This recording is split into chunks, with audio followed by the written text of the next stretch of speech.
In Myrtle Beach, you always go at your own pace.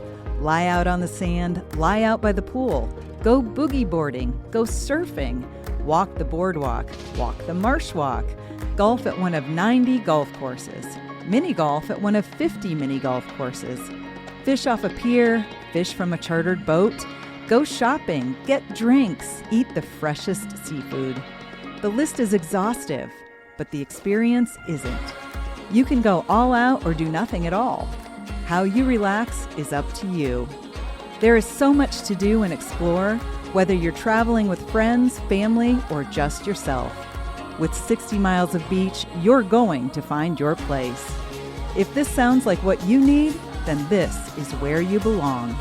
Twisted Tea and Myrtle Beach wholesaler Better Brands Incorporated. Know our consumers enjoy relaxing days on the water with Twisted Tea's original hard iced tea in hand. It's important to remember drink and boat responsibly. Choose to be or designate a sober skipper before leaving the dock. Do it for your family and your friends, your passengers, and everyone else on board. Twisted Tea salutes all sober skippers who take the pledge. Cheers, and we'll see you on the water. Realtree has always had a connection to the fishing industry and the outdoor lifestyle.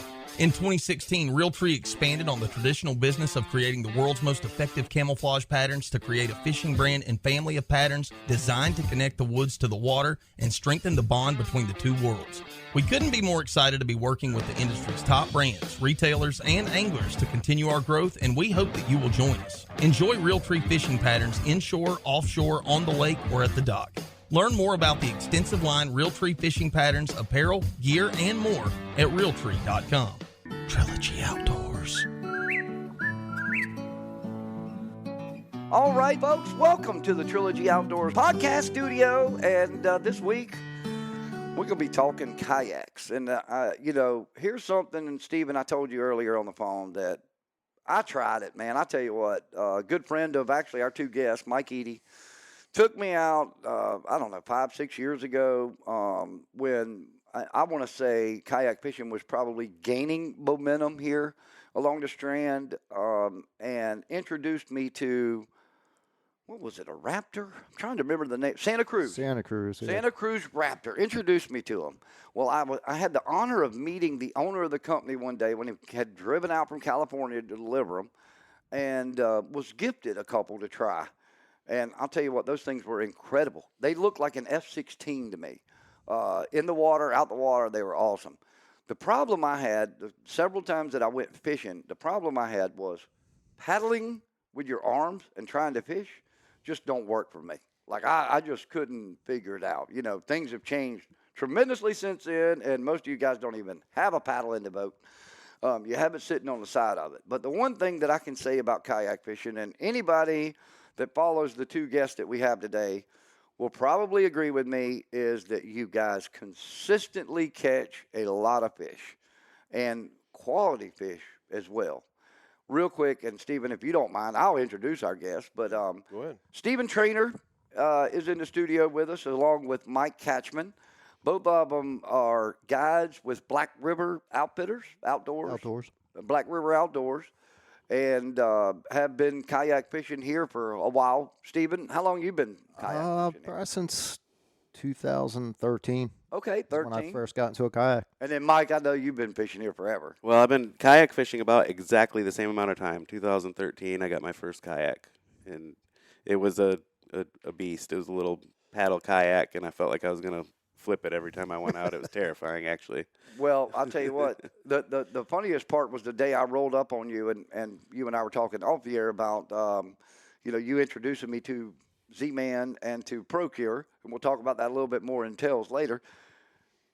You pull your kayak with a moped at one point.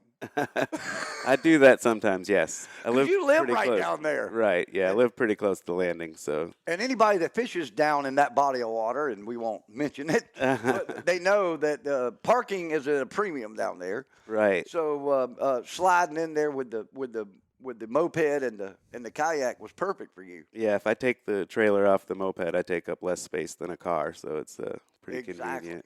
What in the world why did you guys want to get into kayaking? Well, I started fishing from the jetty, the piers, Pawleys Island Bridge, just every spot I could find. It's just too many people for me.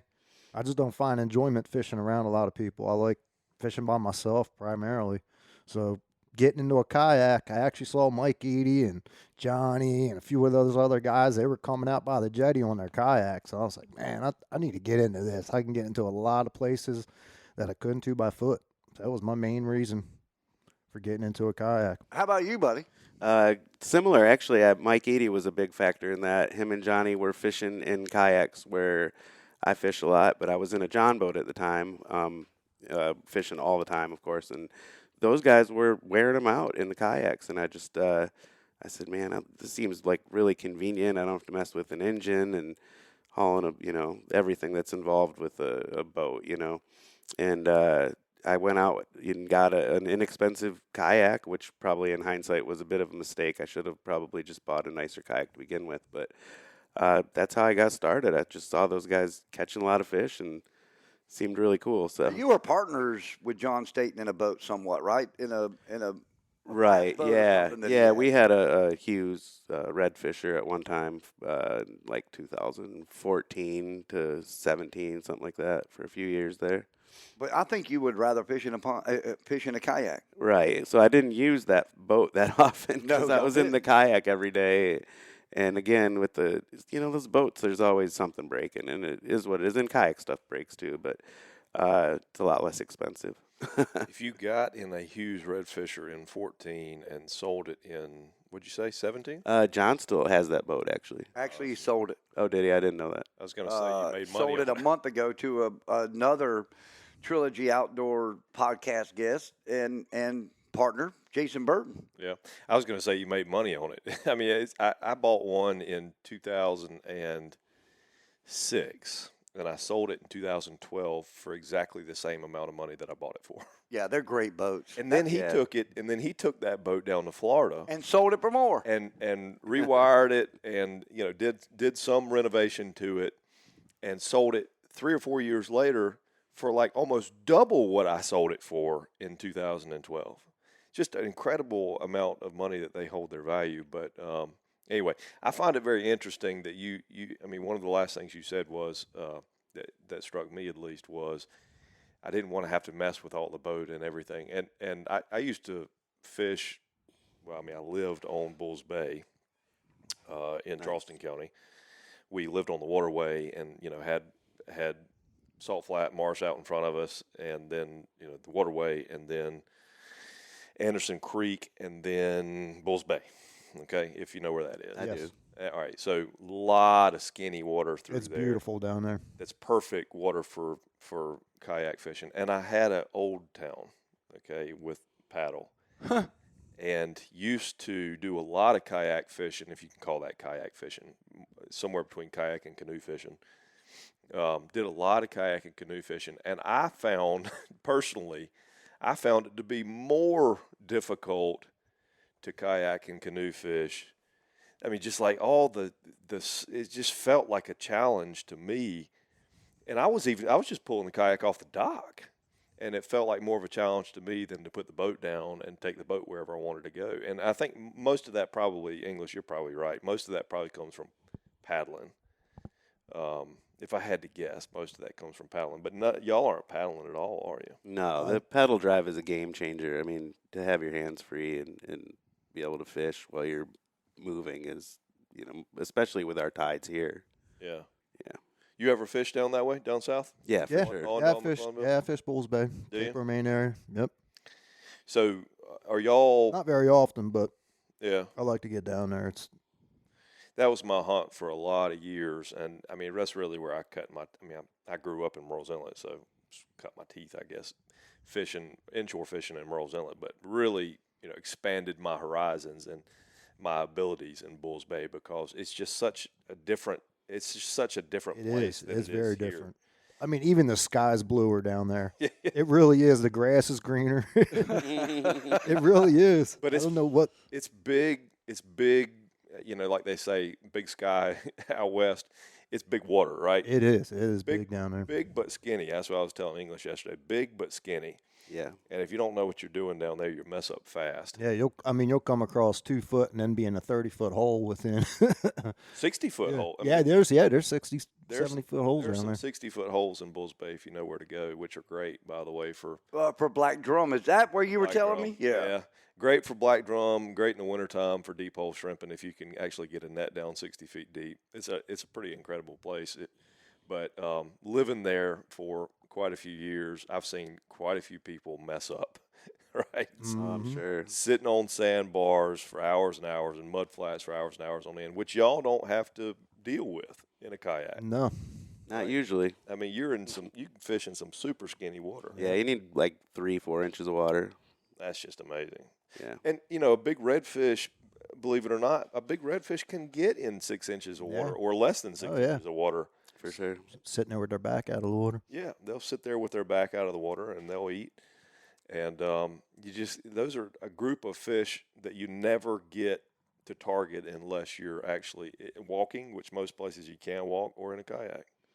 That's right. And the one thing I was going to say is that being stealth is the key. Mm-hmm. I mean, even with your pedal drive, is that what you call it? Yeah. Because we're going to talk more about that, because I know both of y'all, you've got an Old Town shirt on. Oh, yeah. Now, both of y'all represent Old Town. Is that who you both fish, or do you fish somebody different? I fish out of a Hobie, actually, and he's on the Old Town team. I'm not sponsored by any kayak company. Well, that means you can fish whatever kayak you want. That's right. I can also. I just can't promote it. Right. Well, I'll tell you what. So, I mean, I wouldn't want to anyway. I don't know why Old you'd Town want is to. it's just an amazing company to be with. So I still have my old Town, but it doesn't have any of the. I mean, you can't retrofit one for pedal drive, right? I mean, No, you have to have the it's hole all cut out and everything. It's all built and made ready for the pedal. Okay, gotcha. And when y'all are kayak fishing, let's pick a spot. I mean, where's your favorite place to kayak fish? Phew, man, that's a tough one. Louisiana. I know. I was probably going to say Louisiana too. Is it really? Yeah, Yeah, we've been down there a few times. it's another world down there. For fish numbers or diversity or Probably fish numbers, yeah. redfish. Just being able to It's pull just- off the side of the road and put a I mean, kayak yeah, you in can just go anywhere. anywhere too down there and fish. It's not like you need to find a landing somewhere. There's just so many secret spots to pull off and drop in. Same with Jacksonville, Florida. Yes. It's one of my other top. Y'all, favorite yeah, y'all do places good to down fish. there in tournaments. Or you? I always, you know what? Honestly, like, dude, I follow both of y'all on Facebook. I look at all your posts, and I can't. I sometimes confuse who's there, who's what. I mean, between y'all and Mike Eady, y'all are always winning trophies and stuff. So, I mean, Not always. well, a lot of times, a lot of times. You know what's interesting to me about this dynamic though is, so I fish out of a boat exclusively now, and when I go to put the boat in, let's just say in Merle's Inlet, when I go to put the boat in Merle's Inlet, in my head I know, okay, incoming tide, wintertime, whatever, overcast or whatever your conditions are. I add all those things up and I come up with 5 spots that I want to fish. Okay. All of those spots are spots that I know should traditionally, historically produce fish from my boat. Okay. If I'm to transition immediately into a kayak fisherman, 4 out of the 5 spots are off limits unless I have an all day time period to get out there. Right. So immediately I think it changes. Tell me if I'm wrong, but immediately I think it changes your perspective on what you can fish, how long you can fish, what spots you can fish. I'm not, are you able to just put in the kayak at the traditional landing and paddle yourself out to the jetty on, if you got the right tide and. If you have the right conditions, yeah, you can do that. It is limiting. I mean, obviously, you're not, you can't motor 30 miles an hour across the inlet and end up in the spot. So yeah, there is definitely limiting factors. You can kind of figure out too, though. You say I'm going to launch at this spot so I can fish this area, but kind of thing. It seems like it would force you to produce new spots, right? Or maybe that's not the right way to put that. It would encourage you to find new spots that are more accessible for you in a kayak, or maybe spots that are just not accessible To the boats. Yeah. But certainly I'd be looking for a spot I can get to in 15, 20 minutes as opposed to a spot I can get to in 2 hours, Yep. right? Absolutely. Right. Yeah, some of my best spots are like literally 10 minutes from the landing. Yeah. I think some might even be some of the best spots to fish around in Murrell's Inlet. Right, but I wouldn't normally if I got my tide or my Yeah. Hughes or whatever, and I put the boat in Merle's Inlet, I'm not running to that spot normally, right? Yeah, Because yeah. that's not in my Yeah, it's not head. in your head. Yeah, everybody thinks you got to go far to catch fish. but Right. You don't have to. It's Nope. they're pretty close to them landings. A couple I mean, times so I've many been with- people have won tournaments fishing, right next to landings. Oh so. yeah. I mean, it's absolutely possible, but I think the kayak would encourage you to do that. To look for those little different niche areas. spots that are Yep. close by, Absolutely. so that you don't have to paddle out. And we 2 fish hours. areas a lot more thoroughly too. We don't, we're not running, miles to spots. We're going to fish one little area. We're going to hit every little, high percentage spot where fish are going to be, waiting in ambush. And when y'all are guiding, are you? I'm trying to imagine what guiding in a kayak. Is I'm like. trying. It's very interesting some days. Yeah, it's Describe challenging. that. Describe that to me. Well, basically, the morning starts out just getting your gear together at the landing, getting all set up, waiting for your client.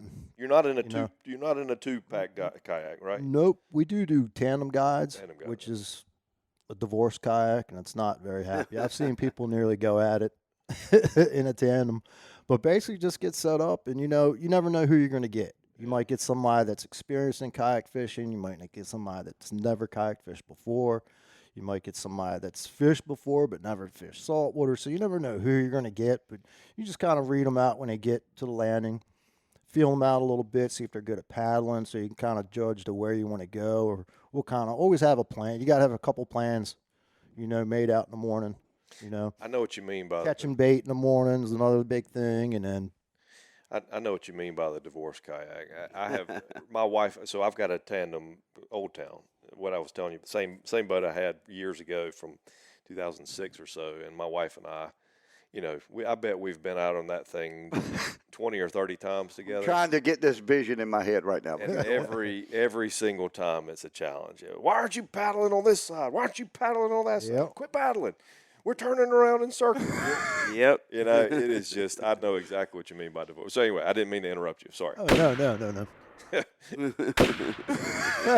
Yeah, just I want to be sitting in the back, not in the front. Right? Exactly. If somebody's firing shots, it's going to be me. I tell you what, though, it is amazing the water that y'all can get into. And now with this pedal drive, talk about the pedal drive. How does it work? Like for me, originally before Mike actually showed me what it looked like I'm envisioning this big paddle wheel under it as you paddle. It spins or something, and then I find out that it's just flippers. Just flippers, yeah. Well, I have a prop drive, which is Old Town, a Hobie, which Yeah, Mike has is yeah. The So flippers. there's two different. push okay. flipper. It's a flipper style. It's just a more push style. Mine's a bicycle movement, Right. and mine works just on gears. Just on gears and a prop shaft. So you do have a prop spinning. Yeah, I have a prop spinning. Yeah, mine's the Hobie drives are like, when you look at it, it's kind of counterintuitive. You It's a lot look of at parts it, on 'em, you too. think like, how does this even work? Why would it push you forward? Yeah, exactly. But it's extremely efficient. I mean, they went in years to design that and come up with, parts break on them for sure, and they do have a lot of moving parts. And but man, it's incredibly efficient. I tell people they think I'm killing myself out there going against the current and the wind, and it's not really any more energy than walking. It's sometimes I think you're using a little bit different muscles. Right. So maybe when I first got into it, I was sore at the end of the day, but after the first season, I was you build up those muscles and you just don't really even notice it. But I'm going to say, for me, the couple times I went with Edie, with Mike, and then going myself, my abs and my lower back. I thought it would be more my arms, but it wasn't. It was more my abs. Yeah. And I guess, Yeah. good Lord, the seat in that doggone Santa Cruz was comfortable. But having to sit in that angle was just weird. I think if I could have leaned back a little further, maybe it would have been more comfortable. Yeah. But I still haven't been on a pedal drive or whatever. Of course, Kenny, you were talking about taking somebody on a trip. Kenny's been with Mike Edie twice with me, and then 2 other times where he hired him to go. Both times, Mike Edie has had to go chase Kenny, his beer cooler, and his beer down because Kenny has fallen out of the kayak. I caught one of his I was rods. there. Oh, yeah, you were. I was right. He was right behind me when he flipped. Yeah, that was about 5 minutes into the day. Exactly. Well, and I'm sure with charters, you end up getting some people like that. Oh too. yeah, It happens. yeah, it definitely happens a few I- times. I know they're fairly sturdy, but in the same sense, somebody without decent balance is going to probably struggle Yeah, at they some can point. struggle at some point, especially if you're fighting a fish or a big redfish. I mean, Now, will you stand up in yours and throw the yeah, cast? yeah, I stand up mine, throw a cast net. I could do that from the paddle kayak as well, even skinny kayaks. I have a really good balance, and I don't weigh much, so Well, those definitely a little seats are shaky. also raised off of it Yeah. on yours too. So Yeah, they're raised. yeah. Mine's really high. Mine's a really high seat. Yeah, I got behind you the other day. You had your truck with two. You had two in the back of the truck, I think. Oh, did I? Yeah, Yeah. I probably have my paddle kayaks with me. 'Cause Um, I use my paddle kayaks for guiding still. I do a lot of paddling with guiding. It's just a lot of work putting drives together for clients and stuff like that. And got to show them how to do all that as well with it. But paddle kayaks do great, you know. Well, you guys are both experts at artificial fishing. There's no doubt about it. I would come to both of y'all with any questions when it comes to that.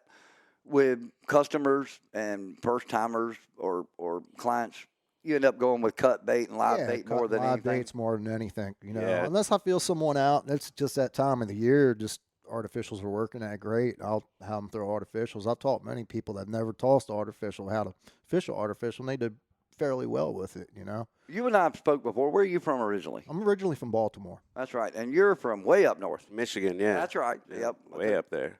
Yep, I knew that. So, I mean, saltwater fishing, the kayak fishing, your first experience, or had y'all been in it before? No, I mean saltwater was all new to me till I moved to South Carolina. I mean, I've always a bass fisherman, freshwater lakes and rivers, Potomac, Susquehanna, all the reservoirs in between that. And when I moved down here, that's when I got into that saltwater. I got my first taste of that, man. It was over once I got a kayak. It's Well, just like any type of fishing, there's tournaments of every facet, imagination. Kayak fishing, obviously, the same way.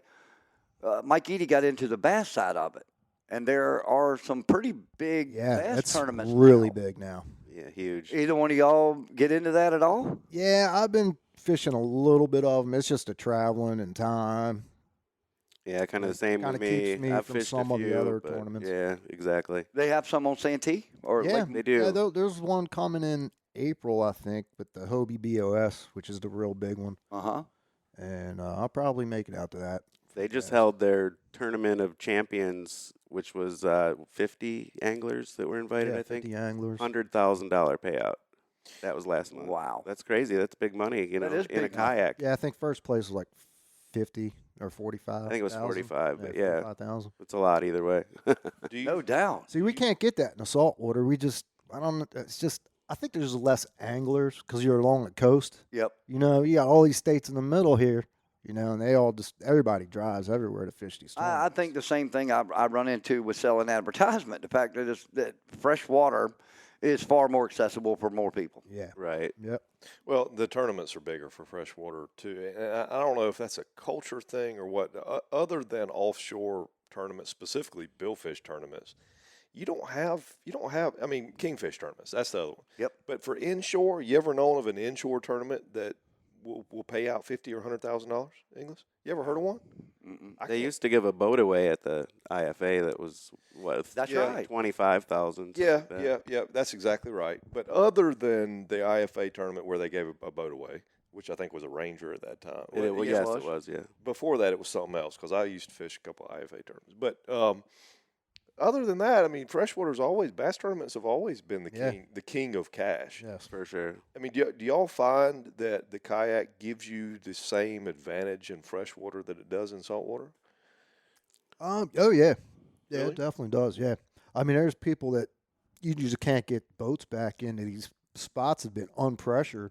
I mean, they just had to take one guy through a bunch of stuff. I think he was fishing the bass kayak series, and he thought you got to be able to paddle into these spots. You can't get out, pulled up around the bank There you and go. crawl Yeah, over portage. logs and stuff like that, portages.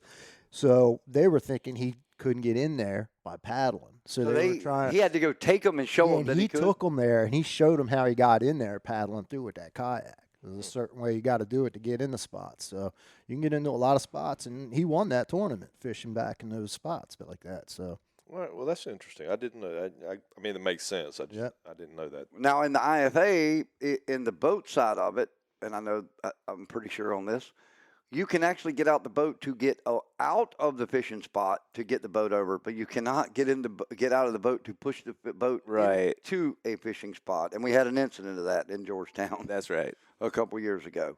But I could see the same thing where somebody would say these trunk dikes, like where Stephen gets to fish a lot in a certain area. You know, if you were to fish a kayak tournament, you could go paddle down to that spot, get out, pull the kayak over the trunk dike, and go in and go fishing. Yep. And obviously, you're right there in an incredible fishery that you've got to yourself. Now, online tournaments, which I think both of y'all are big in. yeah. First and foremost, how does it work? I know you sign up, you pay entries and everything else, but then it all comes into, how do you use your, I call them bump boards, and maybe I'm calling it wrong, but you use your board. Yep. take They a always have picture. a standard board.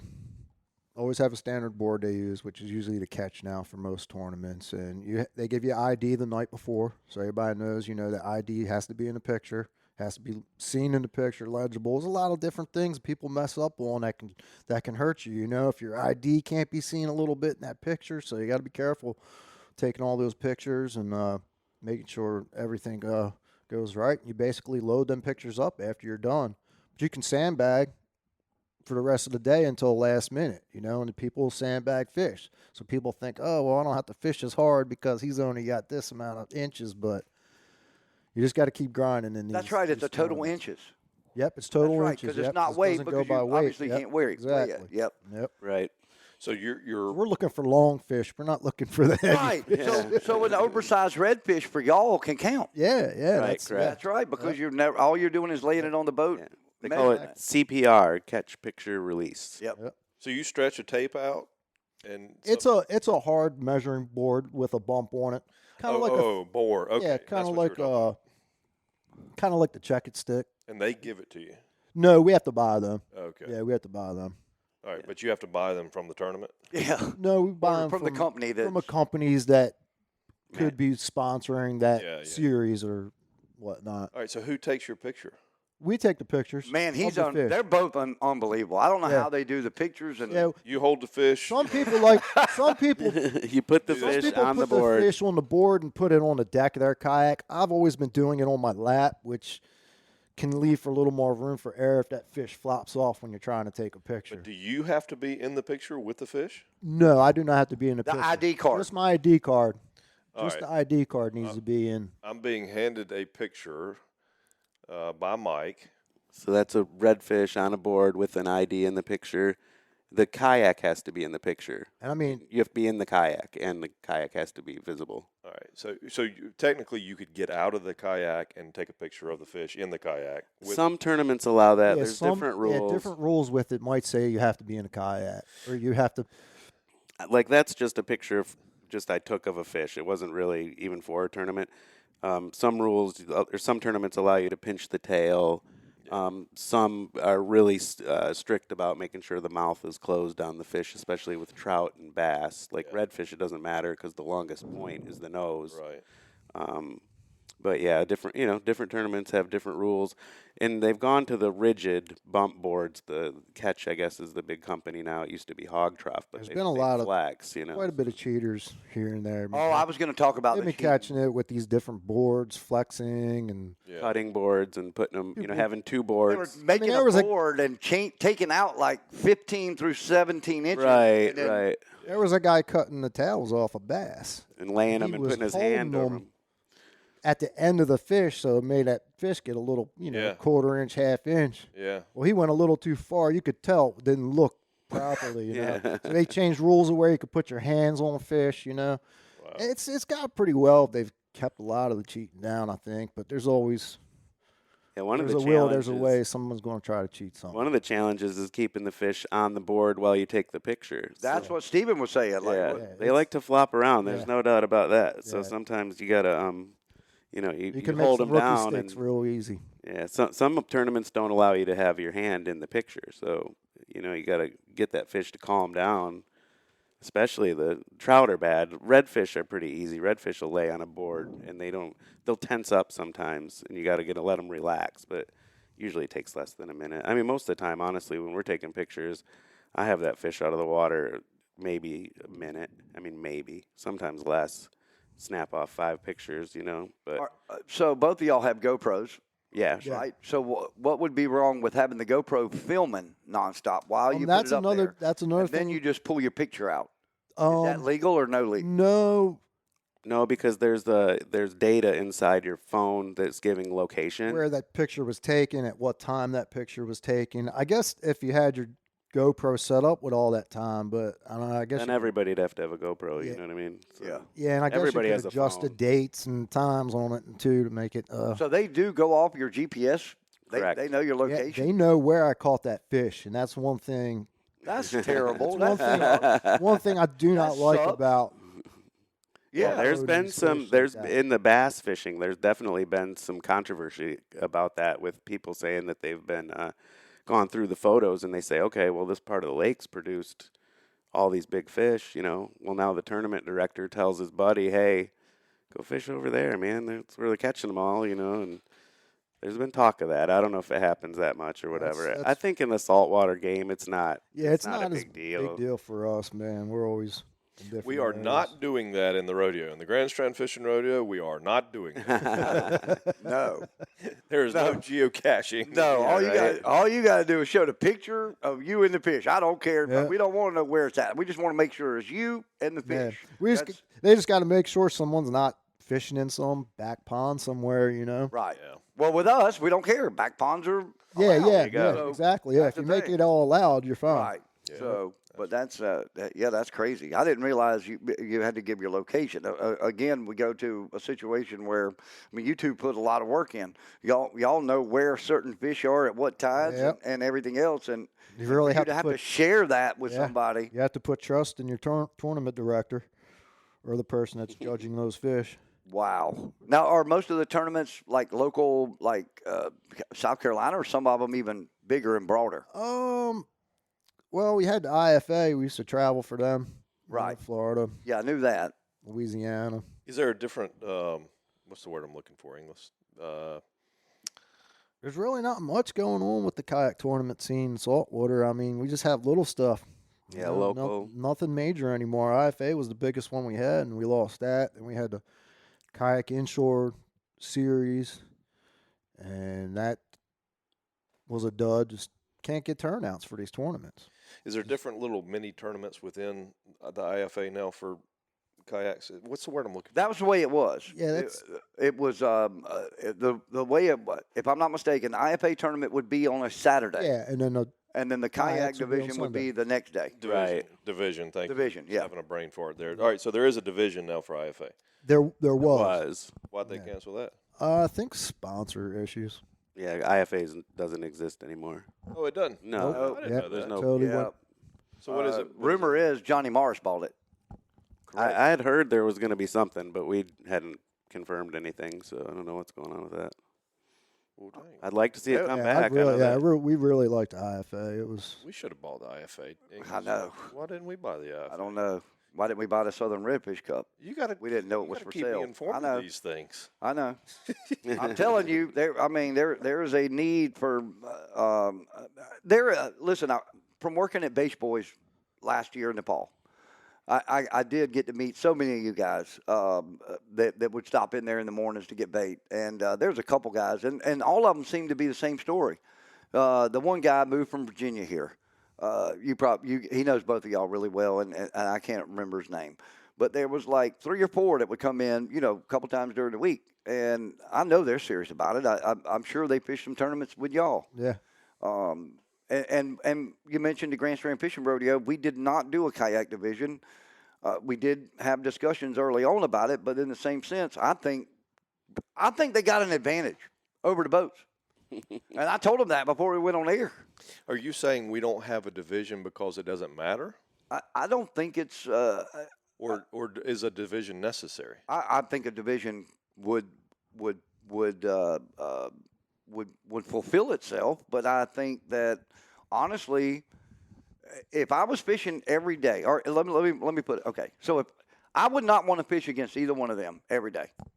I would not. I have them, and they both know I respect both of them. But don't you? I mean, if you don't, I mean, I Oh, think sure. I've Yeah, messaged thank you. both Yes. of y'all. Yeah, But absolutely. I would not want to fish against them every day, and me in my boat and them in a kayak. They would beat my butt, and I think that pretty much. I think Jason Burton would not disagree with me. I think there would be quite a few that would agree, and I think that it all stems from, first off, they're great fishermen. Secondly, where they're able to fish, and time on the water is Yeah. non-replaceable by It is. anything. You can have a $200,000 bay Yep. boat. Right. Time on the water is Exactly. first and foremost. Yep. But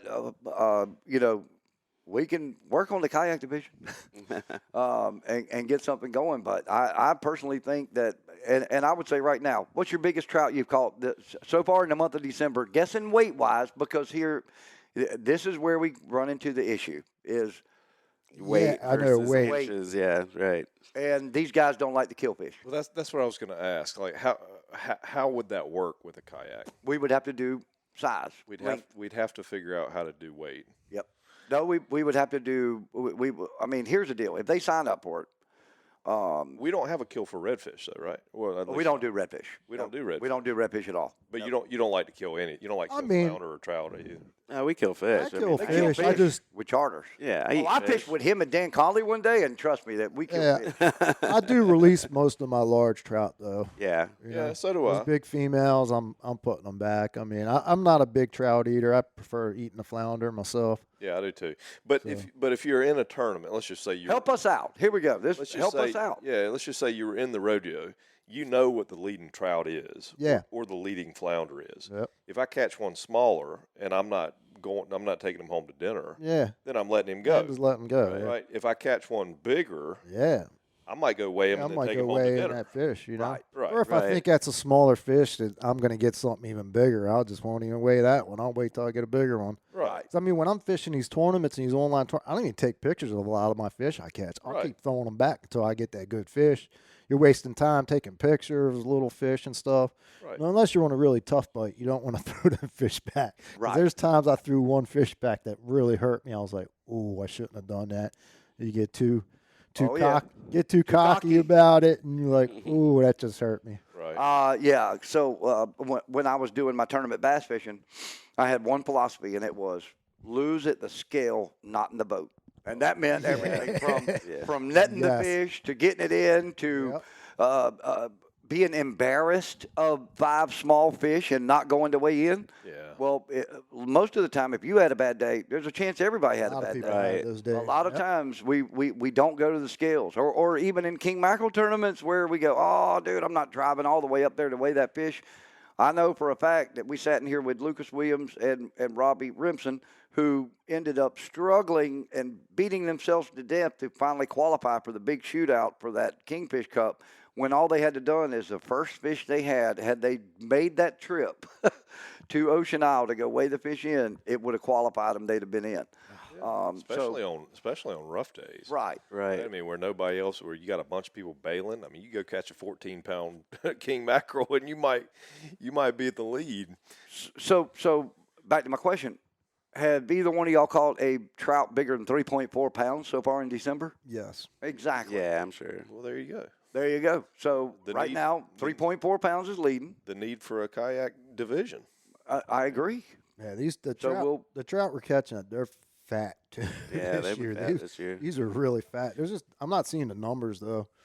Not yet. Well, let me right now, let not me yet. ask y'all the question. I like his comment, not yet, It's because I'm on the same page too. I think gonna happen. Yep. Let It's me ask cold y'all weather right now. y'all the question rather than us assuming. Should we have a separate kayak division? Do you have that much of a competitive advantage, or should you be competing against? I may just me. probably.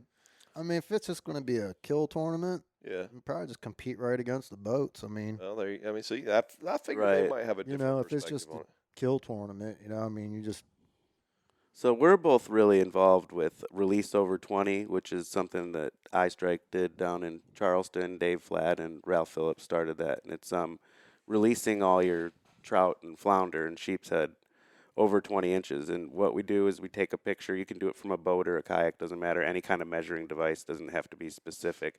You can do it with a measuring tape, and just you upload those pictures to releaseover20.org, and that enters you into a monthly drawing, and that's a national thing, and there's no entry fee for that either. Anyone can do it. So for us, when we get trout over 20 inches, we're taking pictures of them and uploading them to releaseover20.org to get entered in that monthly drawing. And the prizes are actually like really good. They're things that we'll use. I mean, it's usually a handful of baits, shirts, and gear and stuff, Right. you know. But I mean, it's, you know, a few $100s worth of equipment and things that you would actually want, you know. So to not kill trout makes sense for us. iStrike being a brand of Z-Man that Affiliated with, made separately, but yeah, Right, they're their own separately. company. But they Yeah. did start out to making jig heads for Z-Man that to specifically fit Z-Man's plastics. right. But I mean, they work with other things too, and obviously Z-Man's work with other jig heads too. I mean, but they are independent companies, but they do work together. Do you So, guys both fish the iStrike jigs? Yeah. Yeah, for that's, sure. that's Exclusively? All, that's all I fish. Yep. Yeah, me too. Yeah, yeah. I'm like pro staffed or whatever with them, so Right. I'm pretty heavily involved. I talk, you know, and I communicate with Dave regularly, and they're just great people. I mean, Yeah, Dave's good dude. Yeah, We had Dave on the Southern Anglers Radio Show, promoting the 21 and over, and really good guy. All right, so let me ask you: this time of year, what's your typical setup look like? I mean, what's your kayak look like? How many rods are you carrying? What are you targeting? What's your typical setup? Yeah, what baits are definitely going to be tied on. Yeah, You don't have to go into major details So- of color, but let's. Right. I know both of y'all like to throw top water at times. Yeah. yeah. There's usually a topwater rod in my boat for if it gets cloudy, or even sometimes when it's sunny out, I'll throw it. And I know Steven does too. I usually have it. One or two jerk baits tied on right now, and I'm just obsessed with throwing jerk baits lately. It's something I started doing last year, and I'm just finding it to be really productive, especially for big trout. And then I usually have a couple different Z-Man iStrike combo setups, something with maybe a little bit heavier, like a redfish eye is what they call it, and a diesel minnow, and then I'll go with a trout eye and a swimming trout trick. That's my typical like 5 rods that I'll have with me. so you carry 5 on a boat. 5 to 7 to 9 or 13. No, I'm just kidding. Like, I do. Sometimes I'll have 7. On a tournament day, I'll have 7 rods. Wow. That's a lot of rods for a kayak. No, I got them in a crate behind my seat Yeah. with rod holders, you know, going around the crate. So That's actually not a lot compared to these bass guys. yeah, the bass I mean, guys they're are crazy. carrying Yeah, 13, 14, 15 rods. that's nuts. Yeah, So that you know- crate setup is smart though. Yeah. I was introduced to that through Mike and watching y'all. That crate setup on the back is awesome. Yeah, it's not bad having them all organized back there. I mean, I typically try to carry 4. Tournaments, I'll carry 5.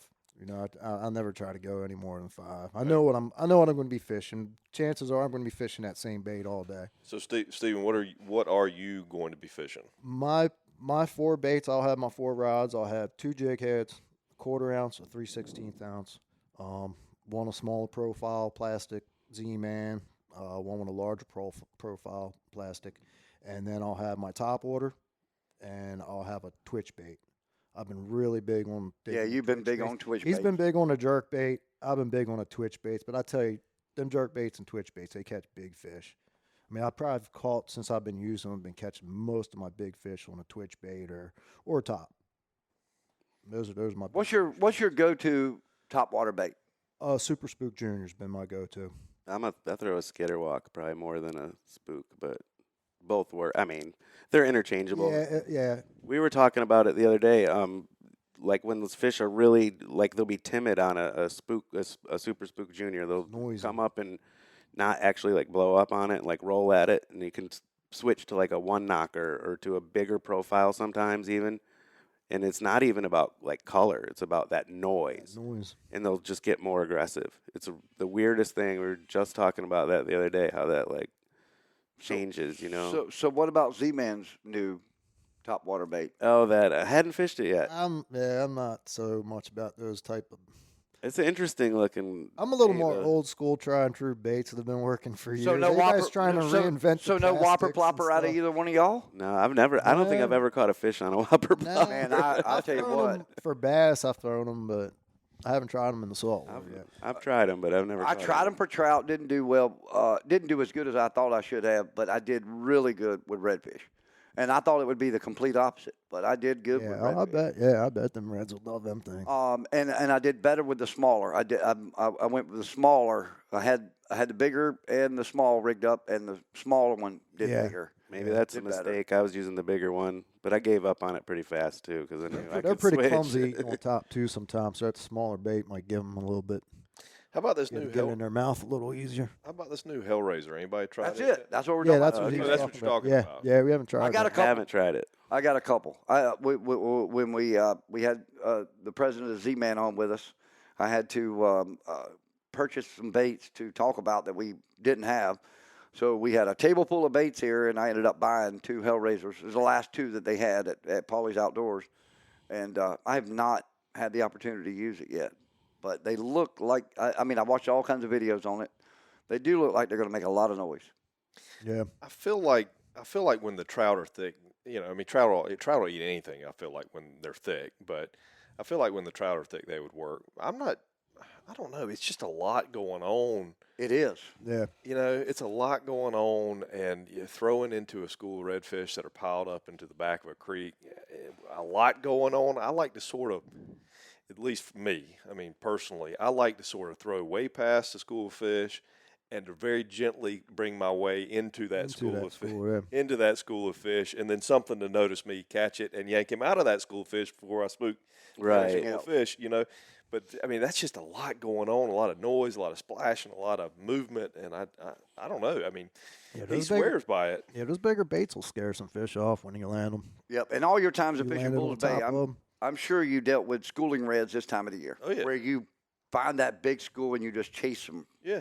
And it's picking one off at a time, I can't see, throwing a whopper plopper in the middle of one of them and thinking that they're going to bite it. Yeah. With Well, them, I'd like to it's more try it. subtle, Yeah. like throwing the bait and letting it sit, just waiting on it Yep. to swim by it. Yeah, I'd like to try it. I mean, he swears it works, but I'd like to try it. But it feels like it feels like it's a lot going on for a big school of Yeah. redfish. Because, I mean, sometimes, like, if you ever watch a big school of redfish, when they're all piled up, when it gets cold and there's 200 in a school, Yep.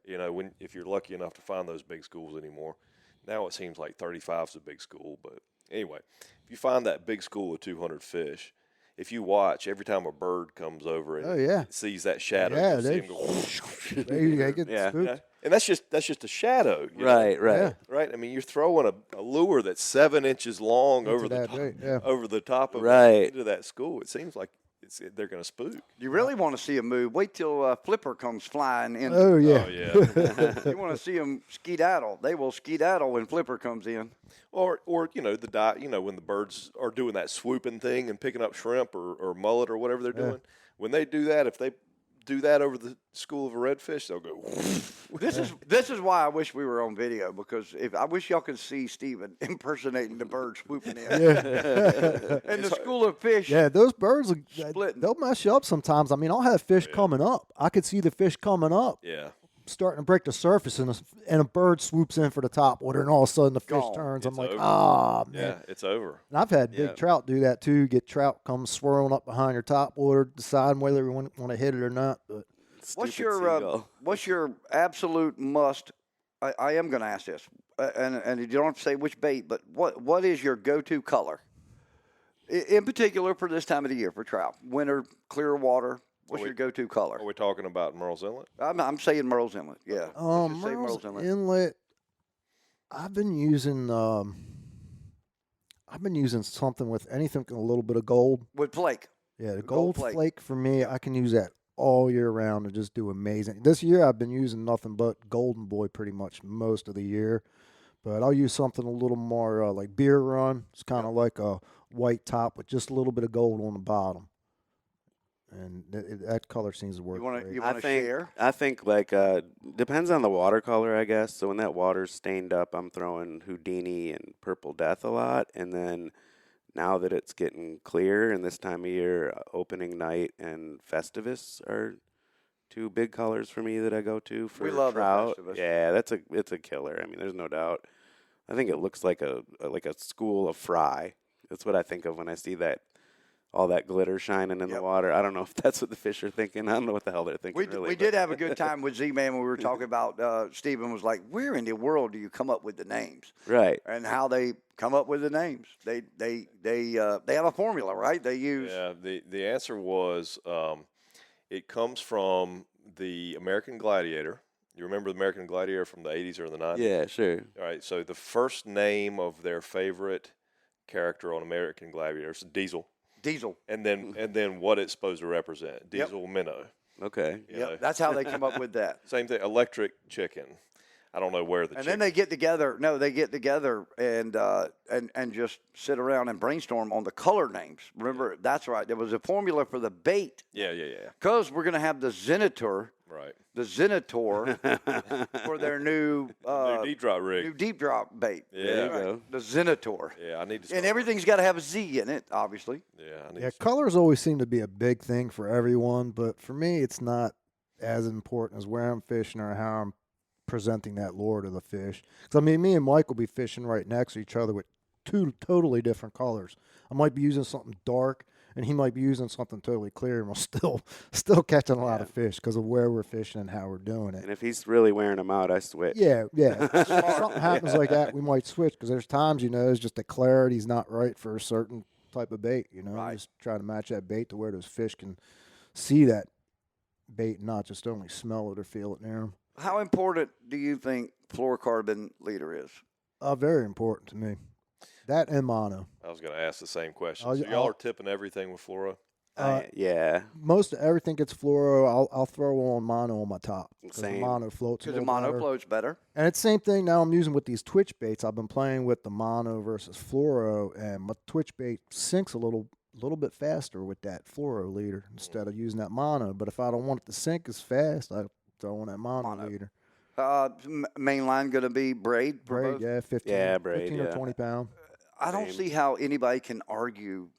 I mean, Jay Bache, I respect a lot, but I don't see how anybody can argue against using braid in our inlet to fish. Yeah, I don't. Not understand. doing this, not doing what we do. No, Right. because first off, Yeah. you guys are so low to the water. Yeah. So if you're fighting a fish, You get the that angle, stretch on the line and Exactly. stuff. If I'm casting that top water a mile, I don't want a hook set on a mono with all that stretch. I want to get a good hook set. Well, that's with that. the I want to say durability, abrasion resistance is what I was thinking. That's of. what I'm going with too, Yeah. because again, I'm saying, as low as you are to the water and the depths that you're fishing around oysters, as that, if for some reason that line sunk a little bit and that line just nicking across the Yep. top of oysters Right. as that fish you're fighting, at least with the braid, I think for two things. First off, you get a little bit stronger and you can go heavier and still small diameter.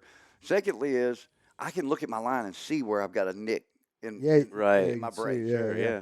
And see where the line's been picked, so I know, cut and retie, Yep. do whatever. Line to leader connection, what's your favorite knots? I'm a double uni guy. Same double uni. Me I've too. always been using double uni, and I've been tying a non-slip loop knot to my lures forever now. I can tie it in the dark.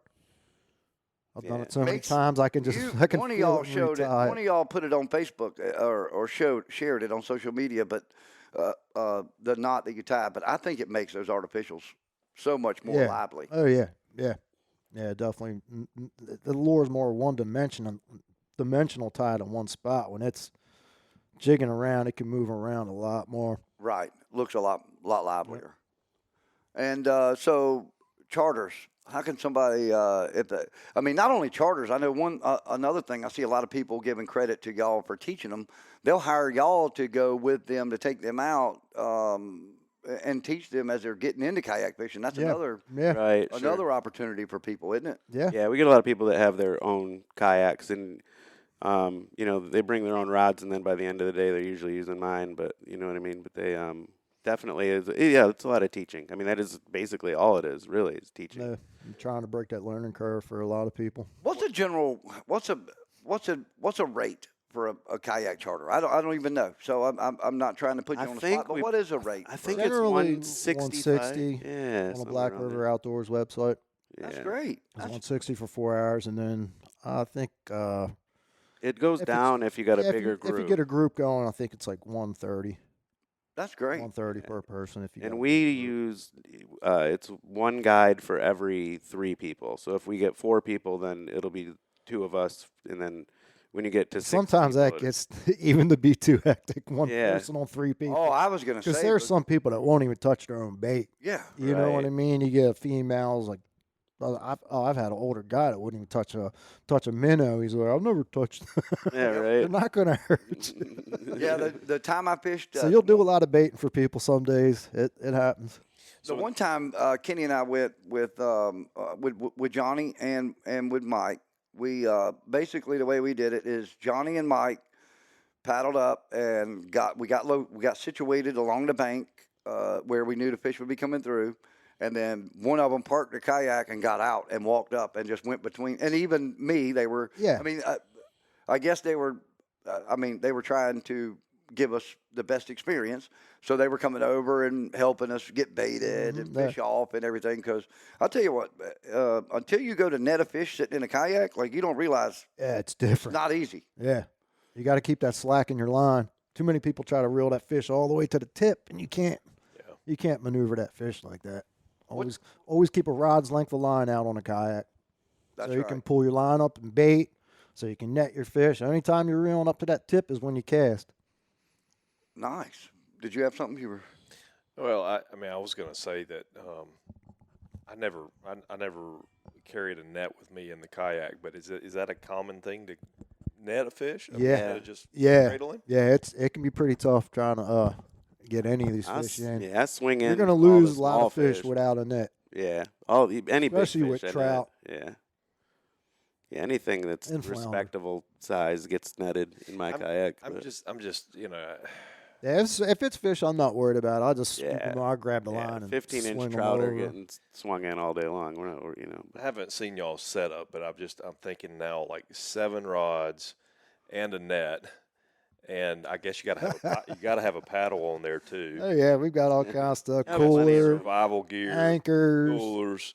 Yeah, I mean that's just a lot Tried of that, yeah. stuff. Yeah, I mean basically it's as much stuff as boats would have, just in a smaller Much smaller area. Yeah, you definitely fish got to. finders. I mean, people now in Bass, they're using The they've live got 2 scope. fish finders and a live scope on there. Well, I wanted to get to kayak. that. It's Are y'all amazing. using electronics on your gear?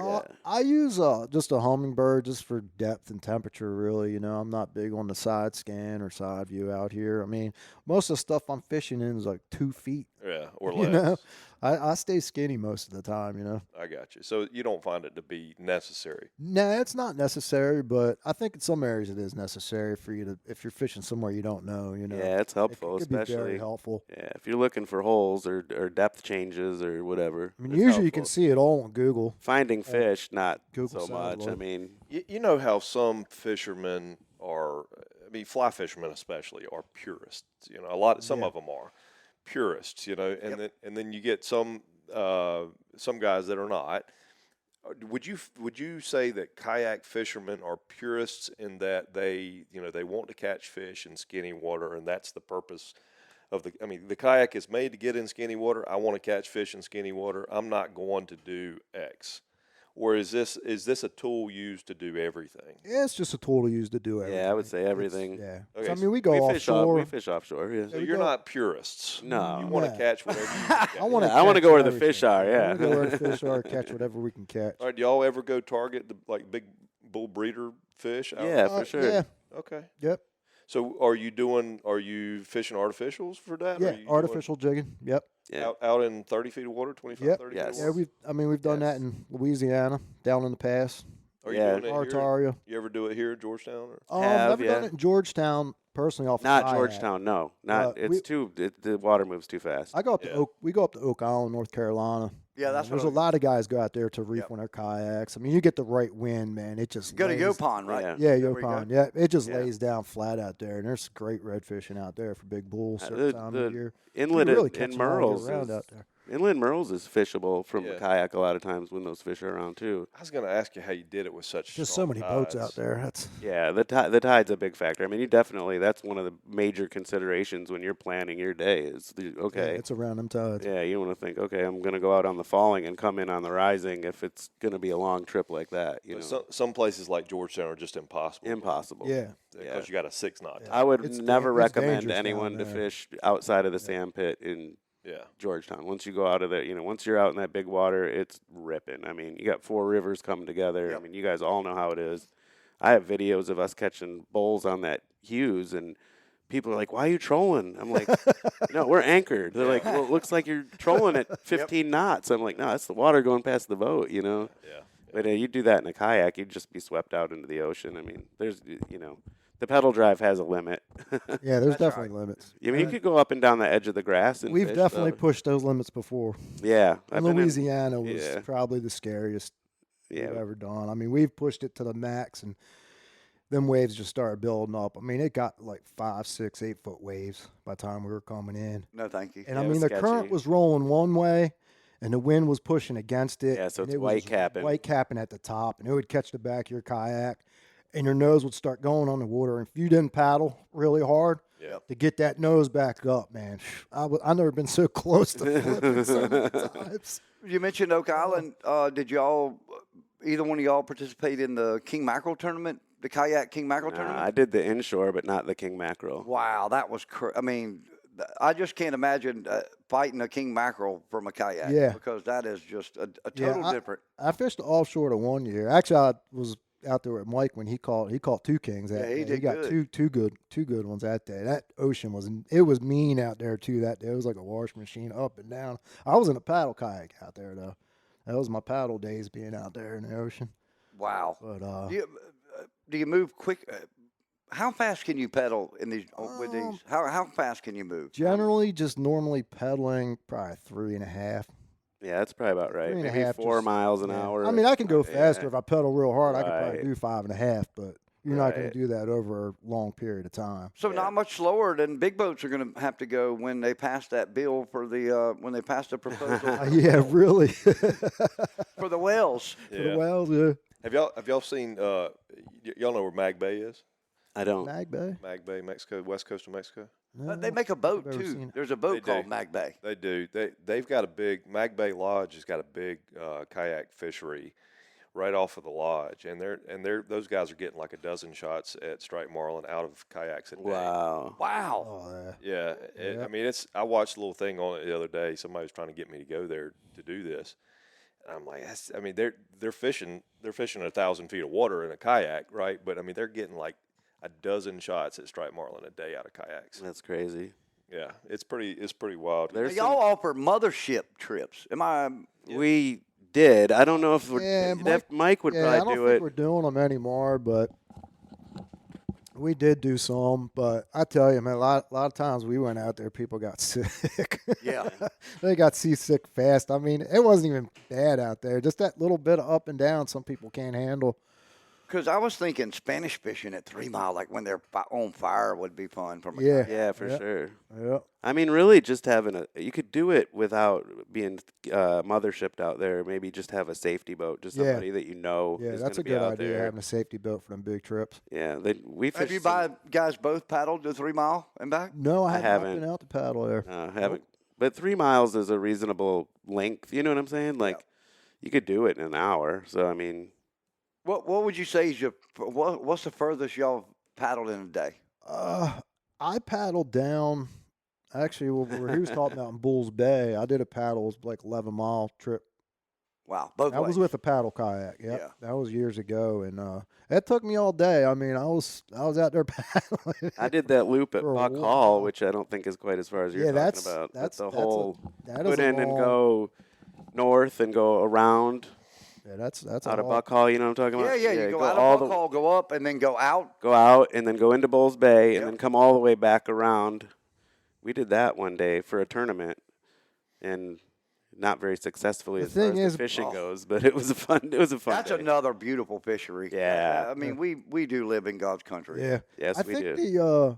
the main thing about putting on miles like that, a lot of our miles aren't put on actually getting far. It's just in one little area. You know, I might Right. circle an area around hot spots like Right. 20 times throughout the day. So I might only move a half mile, but I pedaled probably like 6 or 7 throughout the day. Because there's days I won't stop pedaling. I'll pedal the whole day, just slowly pedaling just to keep myself not getting pushed around by that current. Wow. But that's why the pedal drive. So You ready to go it's an kayak fishing? amazing with him? tool.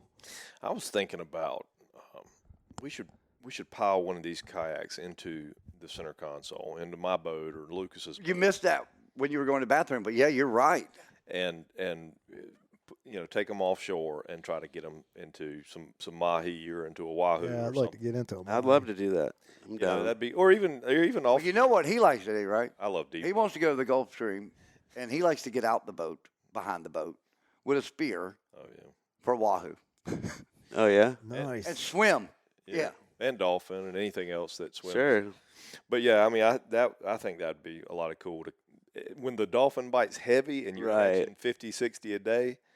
That would be pretty cool to get It'd be really fun. get some kayaks in the mix of it. We'll drop y'all off on a weed line, and y'all just work yourself down the weed line. Yeah, Nice. Sounds good to me. Yeah. yeah. You can just throw artificials under the weed line and catch dolphin all day long. Oh, for sure.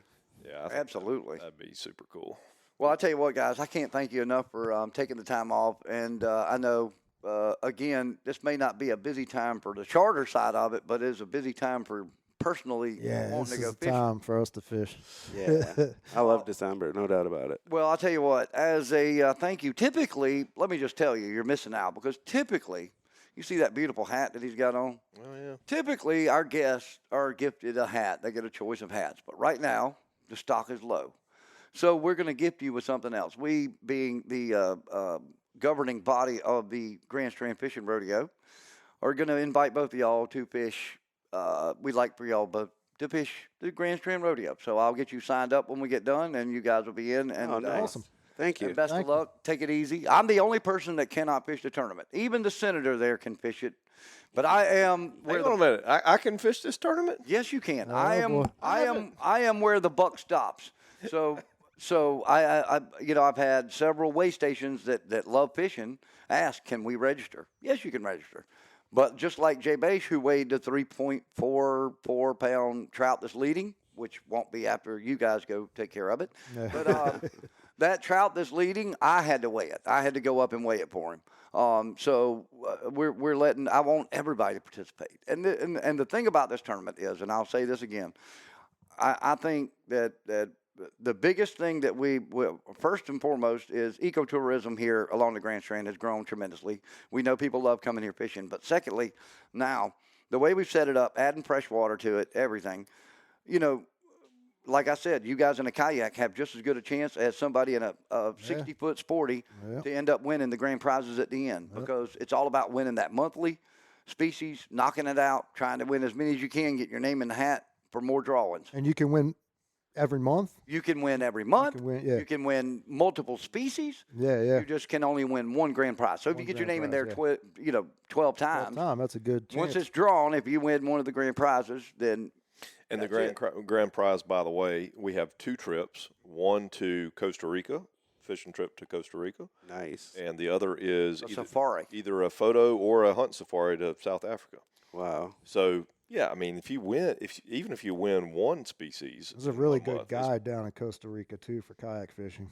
Well, Catching rooster fish. get in, man. Get in. Fish would be awesome. Get in. Yeah. Well, I'll get you guys registered up, get all your info today, and y'all can go start catching and setting the standard. Awesome. Thanks, And- Captain. Hey, we wouldn't be opposed to, would we be opposed to keeping a trout alive or a flounder alive if that was the species of the month? We wouldn't be, but they're going to have trouble. with Yeah, that. They're going to throw them on a stringer. it's more of a pain to do than anything. Yeah. I was just thinking if that for anybody really for that matter, if that's a Sure. problem for somebody, then they can bring them in a live well, right? I know y'all might not do that. They won't be able Yeah, to. yeah. I'm but just yeah. saying anybody that may Yeah. be opposed. So anybody that all right, so Jason Burton is back from the Keys, and we spoke on the phone yesterday. So he, along with Seth, will be our own water here on the South Strand way stations. So maybe not in this instance with them with the kayak, they're not going to want to paddle there. Sure. But if you're in a boat, you want to keep your fish alive. keep it in live well, come up, let them know you're coming, or leave the boat at the dock, go get them, tell them you want to weigh it. They'll set the scale up, you pull up, weigh it, and then release the fish. Yeah. I mean, we are not. Let's clarify this. I mean, kill tournaments are going to happen. We are. Obviously, I'm going to keep the leaderboard out there, and like Steven asked you know what size fish your fish is. Yeah, I know what whether it's you said it. Like, I'm going to let him go. Yep. Like, there's no sense in bringing in a 2.5 pound fish when you know 3.5. I know somebody's going to catch a 6-pound trout. Right. Right. And even though you may not eat it, I'm sure you know plenty of people that will be like, they're like, all right, Steven, you got any fish? Mike, I know you know. Oh, yeah, I tons of get people all the time with fish from me. Plug Black River Outdoors as well. How can people get booked with charters? What's the best way to get in touch with you? On the website. Yeah, it's blackriveroutdoors.com. Okay. That's it. Easy. And along with the two of y'all, Mike Eady, who are other guides? Johnny is he started another business, so I don't know how much guiding he's going to be doing this season.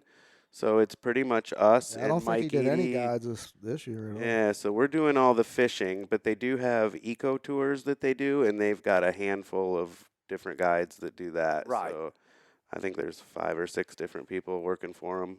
And those eco tours are pretty cool. Yeah. They do in the river a lot. Right. Yeah, they do that, and they do the marsh, and they're like they get some students to do some of that, so they're pretty knowledgeable. And everybody I ever talked to that's been on one loved it, and it's that's pretty inexpensive. That's like a $40 trip, and they take you out. I think it's like 2.5, 3 hours, something like that. Yeah, I think they have 2-hour trips, and they do the full moon. That's great. 4-hour trips to the jetty, and that's great. I think That's, the river that's great trips, till the alligator the river swims trips upside look the boat. I think the river trips look a little more interesting myself. You do? Yeah. Yeah, You never know when you're snakes and going to get gators. out to the marsh at high tide. You're not going to see a lot of action sometimes. Right. The birds are going to be up Yeah. in the trees somewhere. When I'm down there feeding, you're going to see a lot of action. So Yeah. All right. Well, we'll share all that information. And thank you guys again thank for you. taking the time. yeah, thanks, man. Best wishes for a Merry Christmas and a Happy New Year and tight lines. And folks, listen, once again, please click like, subscribe, share this with all your friends. And don't forget all of our other platforms. You've got Trilogy Outdoors Magazine and Southern English Radio Show every Saturday morning on Gator 107.9. Don't forget Grand Strand Fishing Rodeo. You go to Eventbrite, click on the event and get registered, or you can visit TrilogyOutdoorsMedia.com and click on the Grand Strand Rodeo in the events there, and it will take you right to getting registered, and you can see all the rules and everything else, and get signed up. Again, we can't wait. I think, I'm a big partier. My favorite part is thinking about November next year. It's going to be great, and of course, my partner here is going to bail on me for the very first one. But he has some duties to go defend our country. He is going to be in Africa with the Special Forces, with the Army, right? Not South Africa. No, not South Africa. I wish it was in South No, Africa. he's going to be in the other part, the bad part of Africa. The worst part of Africa. Yeah, so Anywhere they speak French in Africa is not a great place to be. no. Anywhere that you have to walk around with 2 guns is not a good or Arabic for that matter, yeah. Well, listen, man. Well, thank you guys for hanging out again. And, folks, make sure you click like. Anything else, Steven, before I get us out of here? I don't think so. Appreciate y'all being here. All right, Yeah, trivia. thank you. Trivia next week. Sweet. Sweet. We'll come up with some prizes, and we'll have to find some formidable foes for Steven to compete against. But trivia next week. So, hey, we'll be back next week. And remember, everything fins, fur, and feather, you're going to find it right here on Trilogy Outdoors. Trilogy Outdoors Podcast is a product of Trilogy Outdoors Media. All views and opinions of our hosts and guests are not necessarily those of our sponsors. Trilogy Outdoors is produced and edited by Trilogy Outdoors Media. Be sure to follow us on all the podcast platforms as well as our social media pages on Instagram, Facebook, and Twitter. And also don't forget our other brands, Southern English Radio Show and Walk 'Em All Outdoor Magazine. To find more information, visit TrilogyOutdoorsMedia.com. And remember, if it's anything dealing with fins, fur, and feathers, you're going to find it right here on Trilogy Outdoors.